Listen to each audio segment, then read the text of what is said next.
Okay, in this video I'm going to take a look at what is involved in buying a house. What are the various steps in the process? It's a stressful time, and one of the biggest causes of stress is the simple fact that you as a purchaser don't know what's going on. So let's have a look at the steps in buying a house. First thing is you need obviously to find a house. You need to make sure that it's right for you and for your family and your circumstances. If you have a family, but you need obviously to make plans then for future years and how your circumstances might change. So find the house that you want, carry out your due diligence. You can do this by going to the local planning office to see that there's nothing planned for the area which might adversely impact on the value of your house or indeed on you or your lifestyle.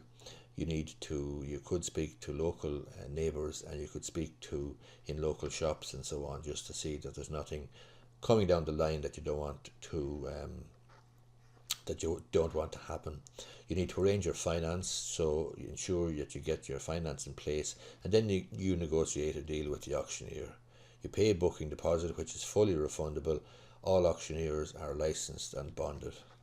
You need obviously to instruct a solicitor then who will deal with the bank on your behalf as well, and deal with the other solicitor and and go through the title documents and ensure that everything is in order. So that's basically step one.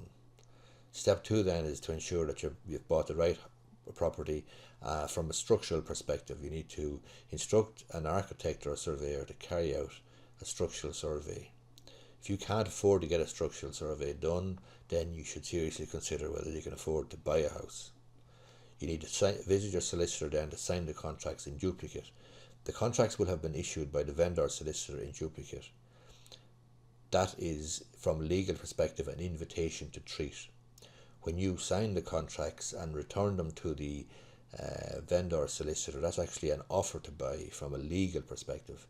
You'll also, when you're with your solicitor, sign the loan offer, the letter of loan offer, and the various loan documents. For example, the actual mortgage documents themselves. As I say, sending the contracts back to the vendor solicitor is an offer from a legal perspective. You will then, having done that, ensure that you have life assurance in place for your bank. That will be a condition of your loan. And you need to arrange home insurance, because you have an insurable interest in the property once you sign the contract. So you sign the contract, you send it back with a 10% deposit, and that 10% deposit will take into account the booking deposit that you've already paid. The next step then, step number 3 will be, or number 4 will be, that the vendor solicitor will return one part of the contract, and once he or she does that, then there's a binding contract in place, but it's only then that occurs. Up to that point, it's conceivable that the vendor could change his or her mind, and it's perfectly free to do so. The next step then is to move towards completion. Both solicitors work towards completion of the sale. Your solicitor will liaise with your bank and ensure that the loan is available for drawdown for completion. He or she will also liaise with you and let you know how much more money is outstanding to complete the sale. You'll be required then to provide the funds for stamp duty and the other fees and outlays that will be associated with the purchase.